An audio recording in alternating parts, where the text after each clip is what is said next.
First tonight, the state fire marshal investigating several fires that office believes were deliberately set in a URI dorm overnight. Eyewitness News reporter Kim Kalunian spoke with students this evening, and she joins us live from South Kingstown with the new details she has learned. Kim?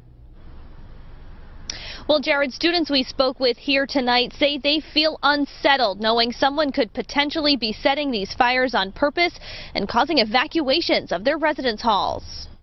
Several small fires inside URI's Hillside Hall sent students out into the cold. All the alarms just went off, and all the RAs were going crazy, knocking on our doors, telling us to get out of there as fast as possible. Justin Trickett and Carson Hummelock were among those left outside for hours following a fire around midnight Saturday. It was the second of two small fires discovered in a bathroom on the 5th floor. The first was a burning roll of toilet paper. It smelled like a campfire. Everyone, we were kind of like wondering, really, that's not the usual smell in the hall. The second fire began in a trash can, setting off sprinklers and causing damage in rooms like the one belonging to Samantha Shaler. Our carpet was soaked, there was flooding everywhere, and there was ash, like black soot all over our floor. Now investigators believe the fires might have been intentionally set. All throughout today they had police officers and firemen in there with dogs, and it was pretty crazy. And students are left to wonder why someone would have done this. A lot of people are saying it might have just been a joke, but I don't get why that's funny. I just don't get it. You know, it doesn't make sense to me. And luckily, no one was hurt in these fires. Anyone with information is urged to contact the state fire marshal or university police. Reporting live in Kingston with the mobile newsroom, Kim Kalunian, Eyewitness News. On the 7th day of the battle for Mosul, more territories were liberated by the Iraqi army. The Peshmerga forces have launched a massive operation in which they took control of the town of Bashika, along with several villages northeast of Mosul. On the Eastern Front, the Iraqi army was able to fully clear the district of Hamdaniya from the terrorists. Commander of the Special Forces praised the army's victories. This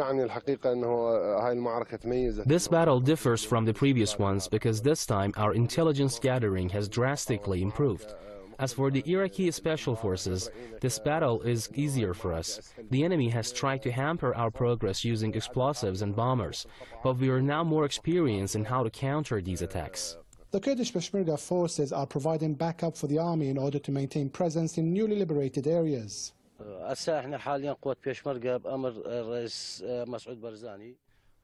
The army has moved ahead of us into Bartella and Hamdaniya, and we will advancing toward Mosul.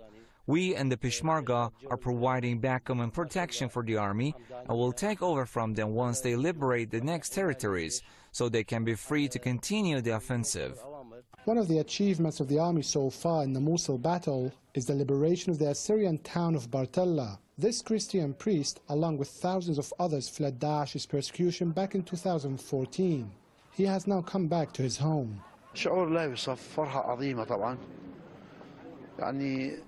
The feeling of joy is indescribable. It can only be compared to a child seeing his mother again. Meeting my land, my nation, my home is amazing. The terrorists tried to wipe us out and uproot us, but we remained defiant, and now we succeeded.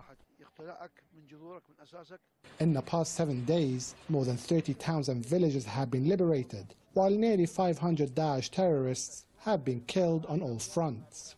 The Iraqi forces have reached a critical stage of the operation to liberate Mosul from Daesh terrorists.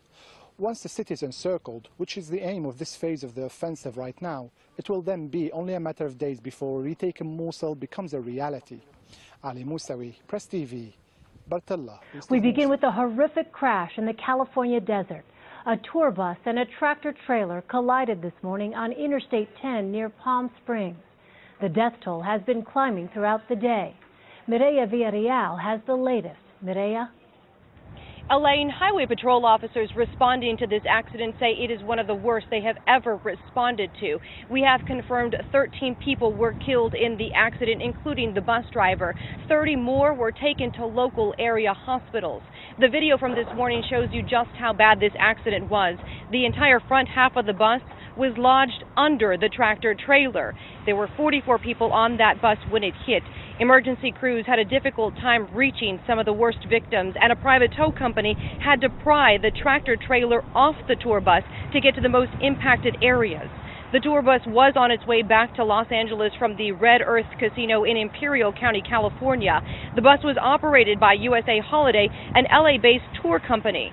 The California Highway Patrol confirms the bus was inspected in 2014, 2015, and April of this year, and no major issues were indicated.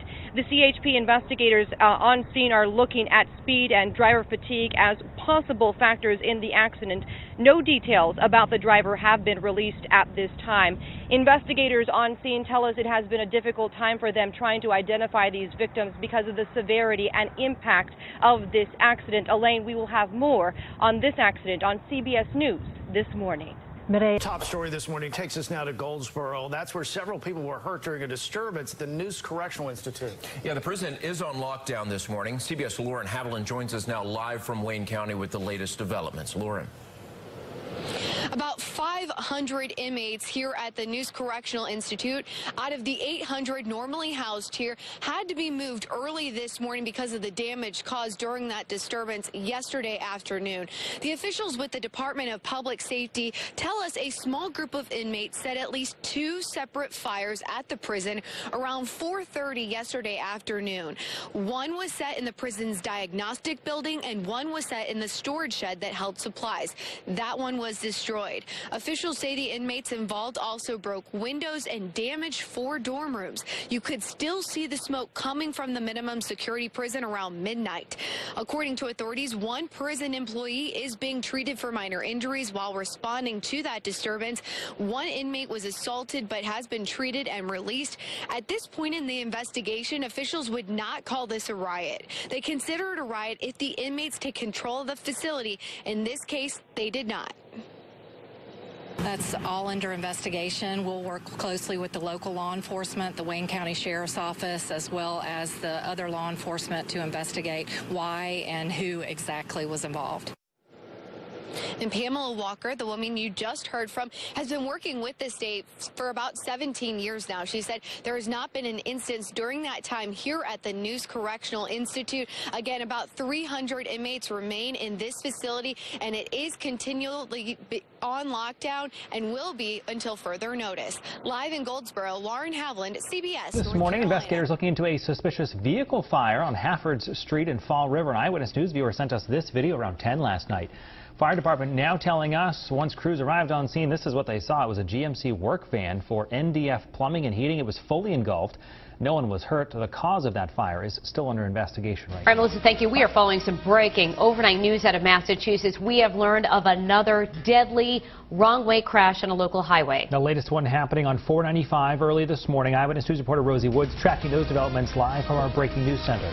Well, the investigation into this tragedy, it is just beginning this morning. 5 people lost their lives in that multi-car crash. It was overnight, just after midnight, we're told. Now, this is the area where it happened, 495 in Middleborough. You can see that on our Pinpoint News tracker. It's not far from Route 28. Now, Massachusetts State Police tell us it happened just after midnight. So far, the preliminary investigation indicates the crash involved 2 vehicles. One was driving southbound on the northbound side of the highway, striking the other vehicle, which had 4 people inside. Troopers are still gathering information about the victims. They tell us the facts and circumstances of the crash remain under investigation. Now, the northbound side of the highway, it was closed for several hours. We're told all lanes have reopened at this time, but I'll be in touch with state police throughout the morning for more information as the story develops. Live at the Breaking News Center, Rosie Woods, Eyewitness News. Another developing story this morning. Investigators now trying to determine the cause of a highway horror in California. 13 people were killed. 31 others rushed to the hospital after a tour bus rear-ended a big rig at high speed early Sunday morning.